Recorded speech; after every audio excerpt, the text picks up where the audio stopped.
Spoštovane gospe in gospodje, danes je zopet takšen lep sončen dan, kot je bil pred 4 leti, točno na istem mestu, pa datumsko pa je za par dni gre navzkriž. Zbrali smo se, da nekako pregledamo obdobje zadnjih 4 let in na osnovi tega navežemo nadaljevanje, ki ga pač želim nadaljevati v naslednjih 4 letih. Vse, kar je bilo začeto, pa nedokončano, je vsekakor vredno nadaljevanja in tudi predstavlja izziv takšne vrste, da se mi nekako zdi smiselno tudi tveganja časa in vseh tistih fizičnih in včasih tudi psihičnih naporov. Zato sem sklenil, da pač nadaljujem to zgodbo.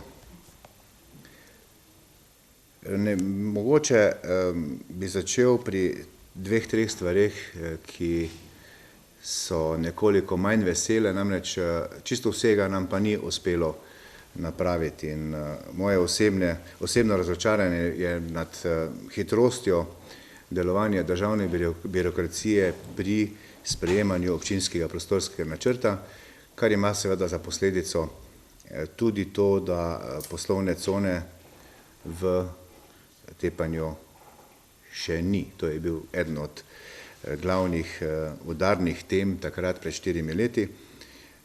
Vsa zadeva se še vleče, ampak jaz pa sem trdno prepričan, da bomo v letu dni prišli do tistega zaželenega cilja. In pa drugo dejstvo, da nas je v sredini mandata ujela svetovna kriza, kar je imelo za posledico črtanje ali pa odložitev nekaterih večjih državnih projektov, predvsem na področju cestne infrastrukture. Pri tem pa imam v mislih krožišče pri Hoferju in pa izgradnjo obvoznice v smeri proti Oplotnici, kar se je vse skupaj zavleklo za kakšni 2 leti. Naslednja značilnost zadnjega obdobja je bila, da smo na 3 razpisih strukturnih skladov pričeli prvič v zgodovini te občine z črpanjem evropskih sredstev. In če jih omenim, da so to vodohran v Škavcah, vključno z vodovodom in pa kanalizacijskim sistemom, kjer smo uspeli 70% sredstev ali 970 tisoč evrov dobiti strani Evropske unije. Naslednja takšna zadeva je bila vodovod in pa kanalizacija v Konicah, kjer je zopet 930 tisoč dobrih evrov ali 71% bilo pridobljeno strani Evropske unije. In pa sedanji projekt, ki se je pravkar pričel, to je celovita obnova Starega trga, kjer je tudi sklep o dodelitvi dobrih 884 tisoč evrov ali približno 65% vrednosti celotnega projekta, kar se skupaj pomeni, da smo skoraj 2 milijona 800 tisoč evrov dobili samo na teh 3 razpisih, kar jaz štejem, da je vsekakor uspeh ne toliko pridobiti, ampak ta sredstva tudi upravičiti in zadržati doma. Naslednji podatek, ki nekoliko osvetljuje dogajanje v zadnjih 4 letih, je, da je, ali pa tudi potrjuje prejšnjo tezo, ko sem jo navedel, da je bil proračun te občine v letu 2006 zaokroženo 6,8 milijona evrov, danes je to 14,3 milijona evrov. Seveda, rad bi še samo navedel, da ne bom predolg, bistvene poudarke dosedanjega dela.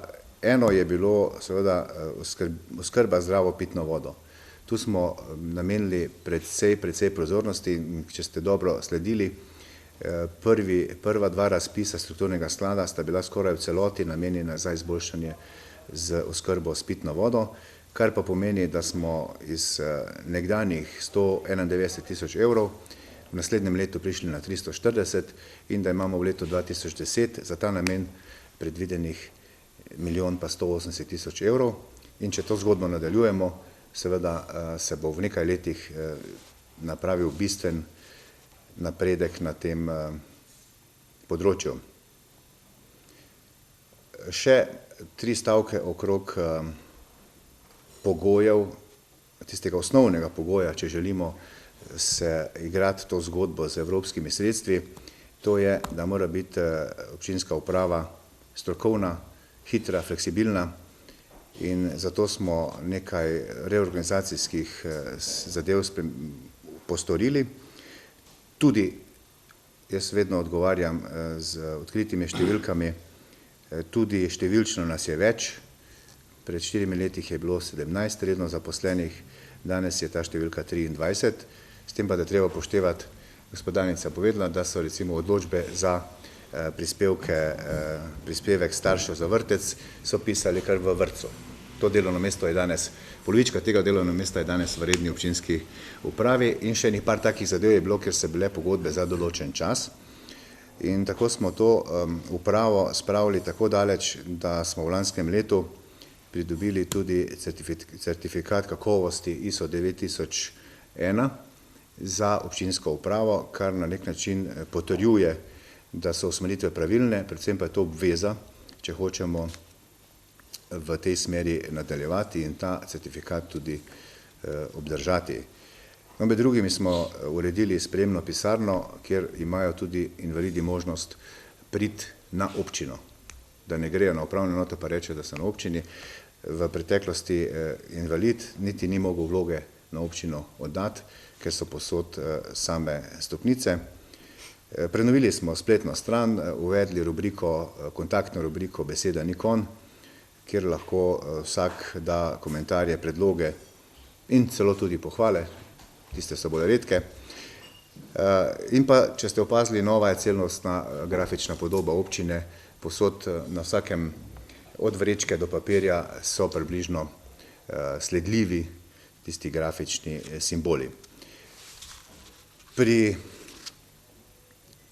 še eni bistvenih od usmeritev bi se rad ustavil, to je v današnjem času, predvsem pa za mlajšo generacijo, zelo pomembna zadeva, namreč v Konjicah odlično deluje mladinski center Dravinjske doline in jaz sem skušal v preteklosti, v teh 4 letih, njihovi dejavnosti dati podporo ne samo tisto materialno, ampak v drugem smislu tudi moralno in jim pri tem pomagati. Samo primer, čez mesec dni potuje na Švedsko ena skupina 12-13 gimnazijcev, kar seveda predtem še ni bil slučaj, namreč podpisali smo listino o prijateljstvu in sodelovanju z slovaškim mestom Hlohovec, to je bilo leto 2007, in kasneje 2008 mesto Sollefteå, Švedska, in pa letos obnovili tiste nekdanje vezi bratstva in enotnosti, kako smo včasih rekli, listino o prijateljstvu in sodelovanju z srbskim mestom Kosjerić. Seveda pa je bilo še veliko takšnih neformalnih stikov, druženj, kjer se tudi marsikaj, kakšna povezava najde, med drugim je bil na obisku, če kar takle preletim, britanski veleposlanik, ameriški veleposlanik, dok so ga imeli in računam, da bo kmalu tudi ta novi veleposlanik prišel na obisk. Jaz vas ne bi rad predolgo zadržal, zato bi mogoče še samo na področju kulture omenil iz teh nekaj strani dolgih mojih zapiskov dve podrobnosti, na katere sem kar ponosen, namreč skupaj z občino Poljčane in pa Zreče nam je uspelo izdati knjigo Oskotirna železniška proga Poljčane-Konjice Zreče, to je bilo lansko leto, in pa v letošnjem letu ponatis te pomembne knjige z naslovom Konjiška dekanija, da smo 101 leto po izidu originala uspeli pravzaprav ali pa dobesedno kopijo te knjige izdati in to štejem kot osnovo za samozavest tudi za naslednje generacije, ne samo za naše. Seznam teh pridobitev v tem mandatnem obdobju je dolg, Ne bom vas s tem moril, vsi vemo, marsikaj se je postorilo. Ali pa če samo omenim telovadnico osnovne šole ob Drvini, športni park ob Drvini, osnovna šola Loče in pa še kakšna zadeva bi se najdla. Za naslednje obdobje pa pozabil sem še omeniti bistveno stvar, to je plinifikacija Konjic, kjer je teh 55 km nizkotlačnega plinovodnega sistema bilo vgrajeno, istočasno enaka dolžina kabelske kanalizacije za kasnejšo vgradnjo kablov, optičnih povezav. In pa seveda ta plinovod, visokotlačni 14,5 km iz smeri Šmarja k nam.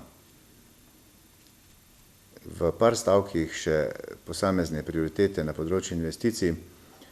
Kot sami veste, smo v letošnjem letu pripravljali dokumentacijo, da smo prišli do razpisa za izbiro izvajalca vzdrževanja na lokalnih cestah.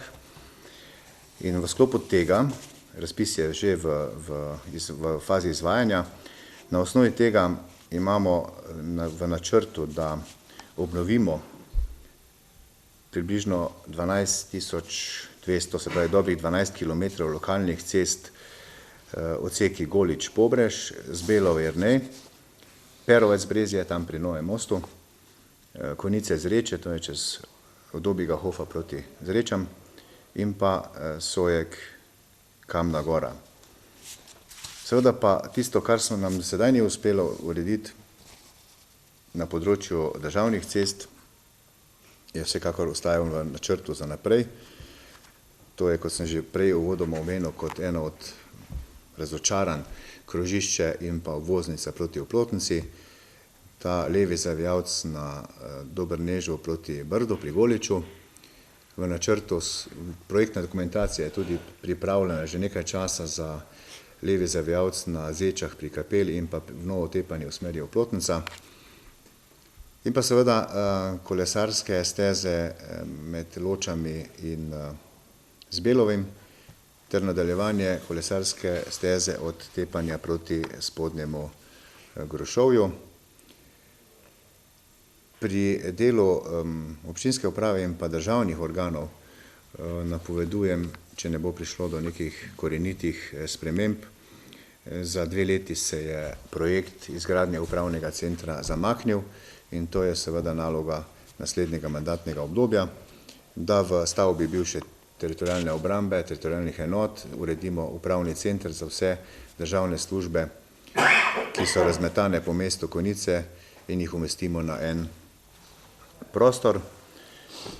Bistvene zadeve pri skrbi za ohranitev okolja pa nas seveda čakajo. To je gradnja čistilne naprave in pa tistih 9,6 km primarnih cevovodov, kanalizacijskih cevi, kjer je ta vloga pripravljena in trenutno še vedno v fazi pregledovanja, ki traja že kar 3 mesece na Ministrstvu za okolje in prostor. Razpis za izbiro izvajalca gradbenih del pa je v tem trenutku tik pred tem, da ga damo na svetlo. Tako da jaz računam do konca leta, začetek naslednjega leta bi morali imeti tako odločbo za dodelitev sredstev iz naslova kohezijskega sklada. Tu računamo vsega skupaj z državnimi sredstvi približno 8,5 milijonov evrov in da bi gradnja stekla v naslednjem letu. Podobna zgodba je z projektom oskrbe z pitno vodo v sklopu projekta Očistimo reko Dravinjo, ker je tudi ta vrednost gradnje del vredna približno 10 milijonov evrov in podoben ključ delitve ali pa sestave finančne konstrukcije. In če nam ta 2 meta uspeta ali pa vse eno od teh, smo že kar na konju, kot temu radi rečejo.